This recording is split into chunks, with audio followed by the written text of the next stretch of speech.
사도신경으로 신앙을 고백합니다. 나는 전능하신 아버지 하나님 천지의 창조주를 믿습니다. 나는 그의 유일하신 아들 우리 주 예수 그리스도를 믿습니다.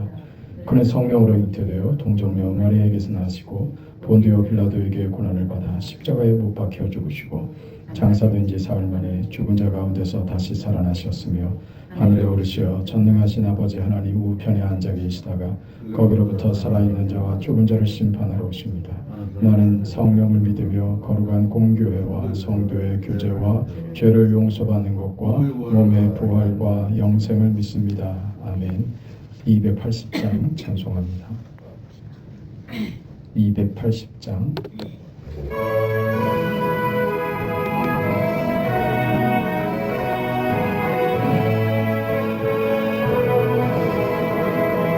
천부여 의지옵소서 손들고 옵니다. 주 나를 외면하시면 나 어디 가리까. 내 죄를 씻기 위하여 피 흘려주시니 되게 아닌 마음으로 주 앞에 옵니다. 전부터 계신 주께서 영죽을 죄인을 보혈로 구해주시니 그 사랑 한없네. 내 죄를 씻기 위하여 피 흘려주시니 곧 되게 아닌 마음으로 주 앞에 옵니다. 나 예수 의지함으로 큰 권능 받아서 주님께 구한 모든 것 늘 얻겠습니다. 내 죄를 씻기 위하여 피 흘려주시니 곧 되게 아닌 마음으로 주 앞에 옵니다.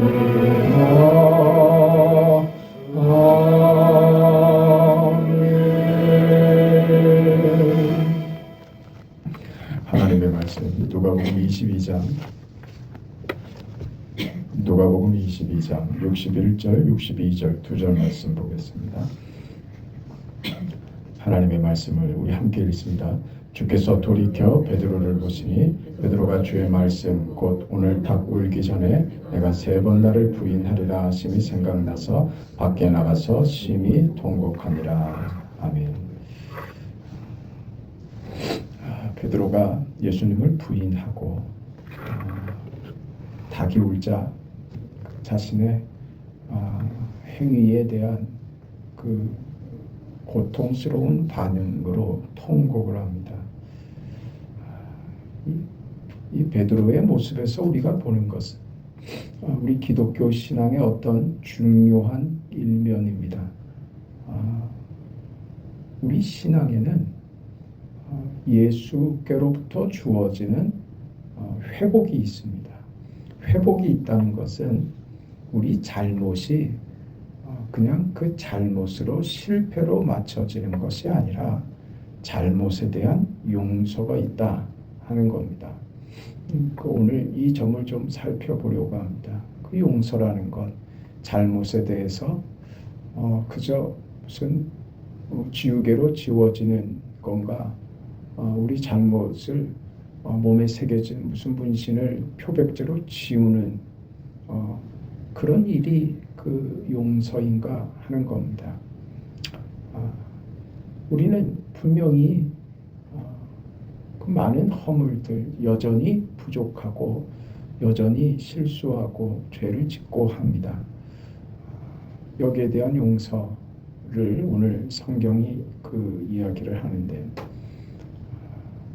예수가 오셔서 이 용서가 무엇인지, 그 예수 안에서의 회복이 무엇인지 하는 것을 알게 됩니다.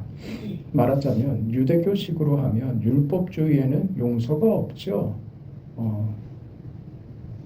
잘잘못이 끝입니다. 그 예수께서 오셔서 우리에게 가르치신 내용입니다. 예수 안에서 용서가 되는 것이죠.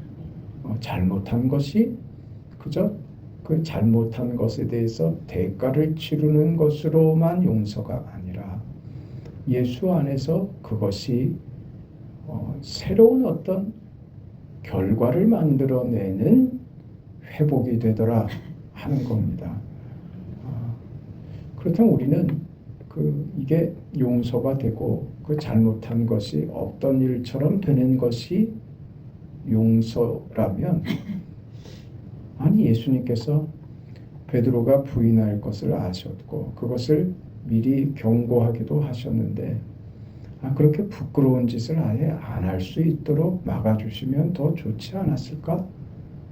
그런 부끄러운 경험들을 가지지 않고 어차피 나중에 용서하실 텐데 그런 경험을 아예 하지 않게 하셨으면 더 좋지 않았을까 하는 그런 질문이 생기죠. 용서할 바에는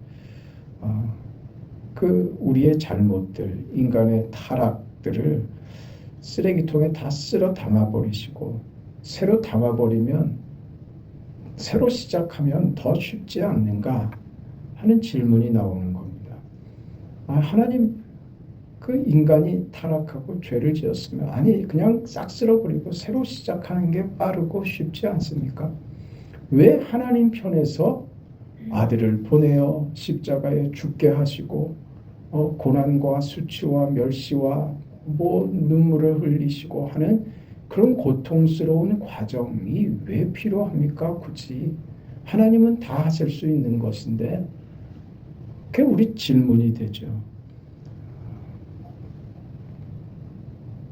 예수로부터 주어지는 이 용서와 그로 인해서 우리 인생이 회복된다는 것이 단지 부패하고 훼손된 것을 정리하고 원상복구시키는 것이라면 예수님께서 오셔서 땀 흘리고 우시고 근심하고 붙잡히시고 고통당하고 모욕당하고 억울하게 십자가 지시고 하는 이런 과정이 무슨 의미가 있습니까? 무슨 이런 필요가 있었습니까? 그냥 지워버리시면 될 일을 왜 이런 과정을 두셨습니까?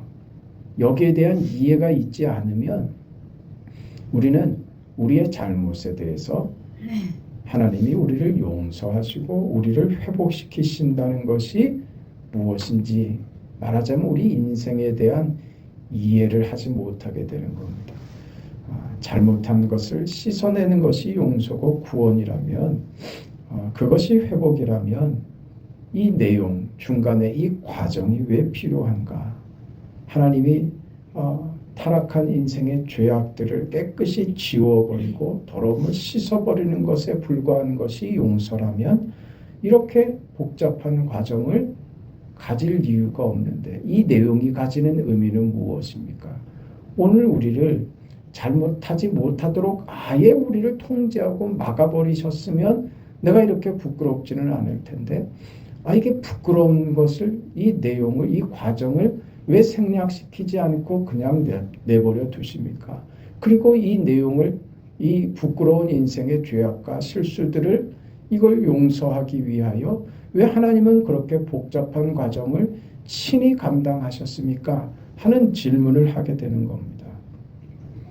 이 베드로의 부인을 알고 계셨던 예수님께서 베드로가 부인할 일을 막아주지 않고 분명히 짚어서 얘기를 함으로써 베드로의 그 잘못이, 실수가, 배신이 그게 끝이 아니다.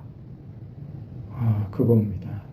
우리의 잘못이 예수 안에서 늘 말씀드리는 것처럼 우리는 종자가 달라졌단 말입니다. 사울은 다윗을 보며 웁니다. 자기가 할 수 없는, 살아낼 수 없는 인생을 살거든요. 예수 안에 있는 자와 예수 밖에 있는 자, 믿음으로 사는 자와 믿음을 모르는 자의 삶은 그 인생 자체가 다른 것입니다. 예수 안에 믿음으로 하나님의 나라의 백성들이 인생을 살아가면서 여전히 우리도 같이 실수하고 배신도 하고 이런 못난 모습을 보이기도 하는데, 그걸 예수께서 베드로에게 짚어주셨던 것처럼 오늘 우리도 여전히 주님 앞에서 지적당하고 너 큰일 난다 하는 소리를 우리의 잘못에 대한 연약에 대해서 주님의 경고를 여전히 우리도 듣고 있습니다. 그 주님께서 그렇게 우리를 경고하시고 그렇게 살지 말라고, 그 길로 가지 말라고 하는 경고를 여전히 들으면서도 여전히 실수하고 있는 우리 인생 속에 주님의 그 경고는 무슨 의미냐? 그러나 그것으로 끝이 되도록 하지 않겠다. 너의 잘못과 너의 부족과 너의 실수를 내가 알고 있지만, 그러나 그것이 너의 인생의 전부가 되지 않도록 하겠다고 하는 하나님의 의지입니다. 그게 끝이 아니고 너를 회개케 하여 너를 용서할 것이며, 그리고 너의 인생이 단지 너의 잘못이 지워지는 것으로가 끝이 아닌 그 잘못이 회복이 되고 그 결과 너의 인생을 소망 가운데 살아갈 수 있도록 만들겠다. 이게 하나님이 우리에게 주시는 은혜입니다. 우리는 그렇게 생각하죠. 부끄러운 일 안 일어나게 하는 것이 쉽지, 왜 주님 꼭 그렇게 이런 과정, 이런 내용을 가지십니까? 이게 말하자면 성육신의 비밀인 겁니다. 성육신의 신비입니다. 성자 하나님께서 인간의 모습으로 오시거든요. 어떤 모습이요? 인간의 모습으로요. 인간이 되셨다고 하는 것은 인간이 피조물이지만 하나님이 창조하신 피조물이고 한계를 가지고 있는 존재이지만, 하나님이 보실 때 우리 인간은 어떤 존재이냐? 가치가 있다 이겁니다. 우리에게 하나님께서 가치를 부여하셨다고요. 어떻게요? 네 속에 나의 형상을 담았다. 그래서 하나님의 일을 나눌 수 있는 자로, 그 영광과 기쁨을 함께 할 수 있는 자로 그렇게 우리를 가치 있게 만드시고 그렇게 우리를 대접하시는 하나님이신 것이죠. 그래서 우리가 어떤 특별한 존재가 되었는가? 그건 우리가 자율적으로 하나님 앞에서 자발적인 순종, 의지를 가지도록 하셨다 하는 겁니다. 독립된 인격으로 하나님이 우리를 세워주셨다고 하는 것이죠. 이 말은 무슨 말이냐 하면 우리를 기계적으로 만드신 것 아니다 그거죠. 하나님의 부속품 정도로 우리를 취급하시는 게 아니다. 하나님이 이쪽으로 가면 우리도 자연스럽게 그쪽으로 딸려 들어가는 부속품으로 우리를 상대하시는 것이 아니라 우리 스스로 독립적으로 결정할 수 있는 자유를 허락하신 겁니다. 그게 우리 인간된 독특함입니다. 특성이죠. 우리는 하나님이 우리에게 부여하신 그 자유로움, 자유의지를 가지고 하나님을 섬기고 그 믿음으로 살아가는 것이 우리 인생의 영광이 됩니다. 근데 그 자유가 우리 인간이 그렇게 실력 있게 사용할 만큼 그런 우리들이 되고 있느냐 하는 것이 문제가 되죠.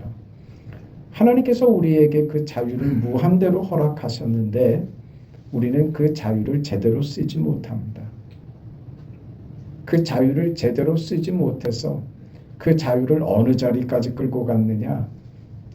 오늘 베드로가 주님을 배신하는 것처럼 하나님을 배반하는 자리에까지도 우리는 그 자유를 가지고 가더라 하는 것입니다.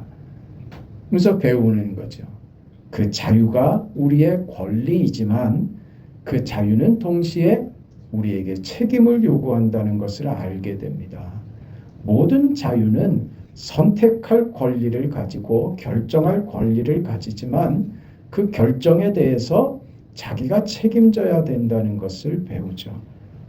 세상은 어떻습니까? 그 가진 그 자유를 가지고 선택하고 결정한 결과 세상은 망했죠. 망가져 버립니다. 그걸 사용할 줄을 몰랐던 것이죠. 인간이 결정한 그 자유의지는 결국 인간들에게 절망을 안겨다 준 겁니다. 인간에게 희망이 없다는 것, 인간의 그 의지, 자유로운 결정권으로는 인간에게 희망이 없다는 것만 확인한 것입니다. 우리의 선택은 우리에게 절망을 안겨주더라 하는 것이 역사 내내 확인시켜주고 있는 증언입니다. 희망이 없는 거죠. 오늘 베드로의 배신에 주님께서 시선을 맞추시고 그로 인해서 베드로가 통곡하고 회개하고 뒤에 회복되며 온전히 세워져서 그의 인생이 그 배신으로 인해서 더 확실해지고 더 믿음 안에 서며 예수의 제자로서의 그 사명과 그 사역을 넉넉히 감당하게 되더라 하는 결과를 오늘 배신에서부터 찾게 될 수도 있는 것입니다.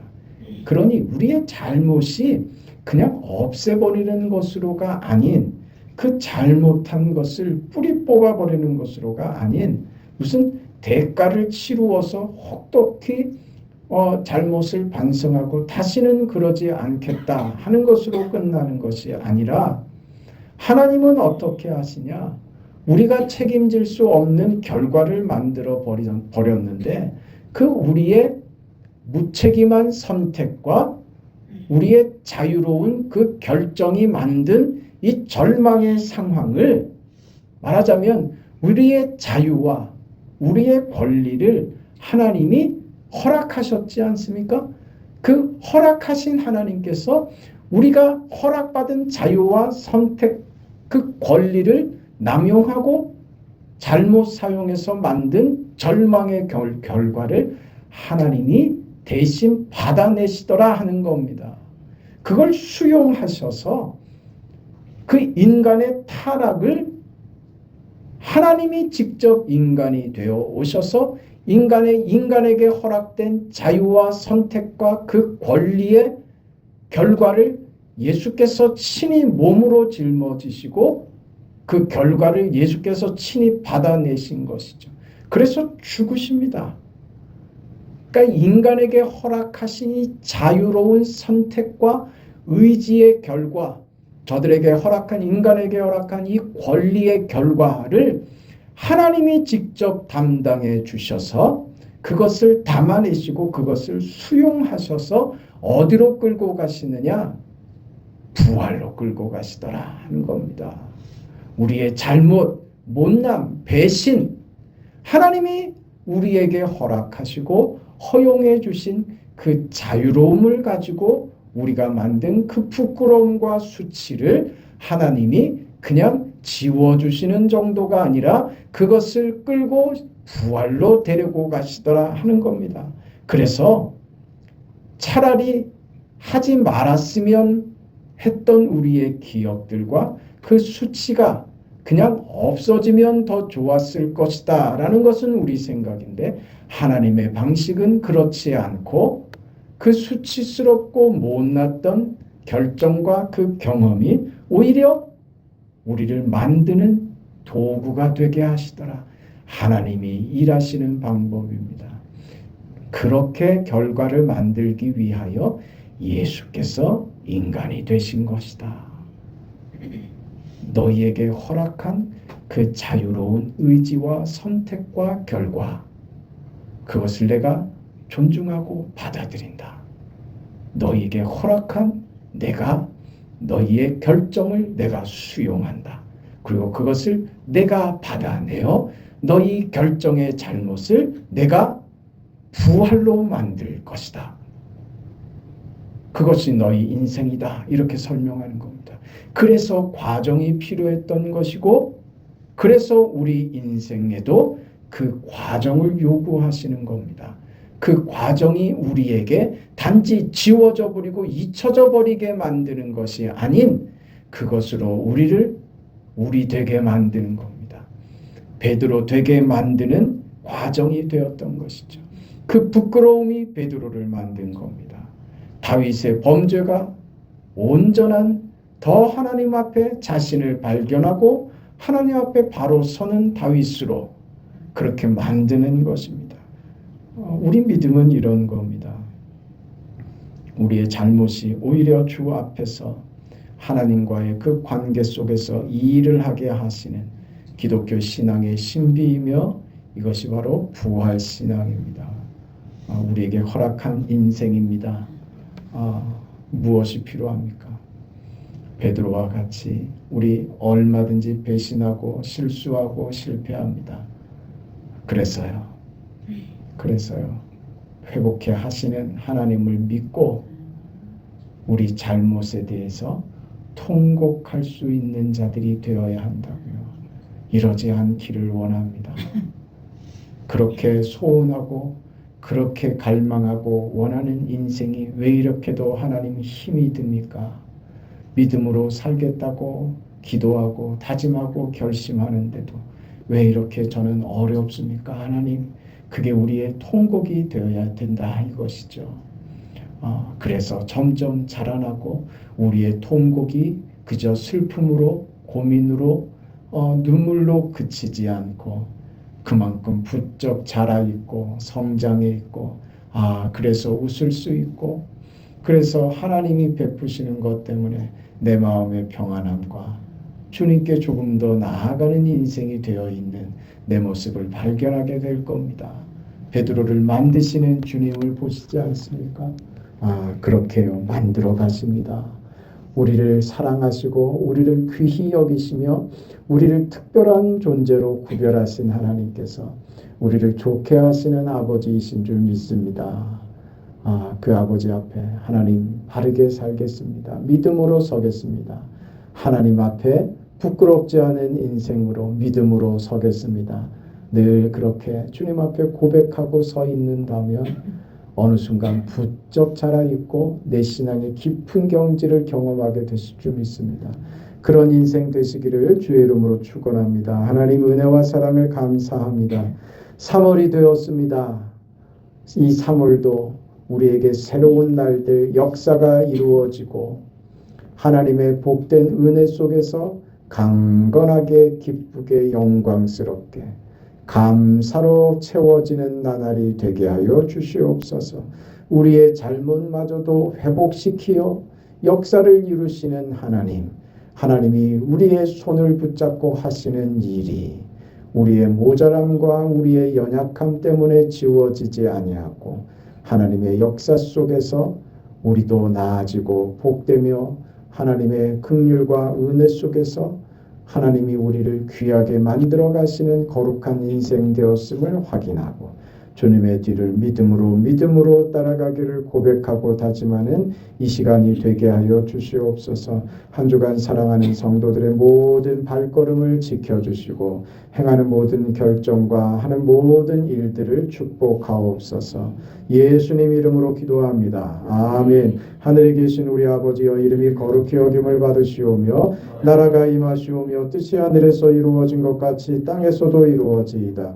오늘 우리에게 일용할 양식을 주시옵고 우리가 우리에게 죄 지은 자를 사하여 준 것 같이 우리 죄를 사하여 주시옵고 우리를 시험에 들게 하지 마시옵고 다만 악에서 구하시옵소서. 나라와 권세와 영광이 아버지께 영원히 싸움나이다. 아멘.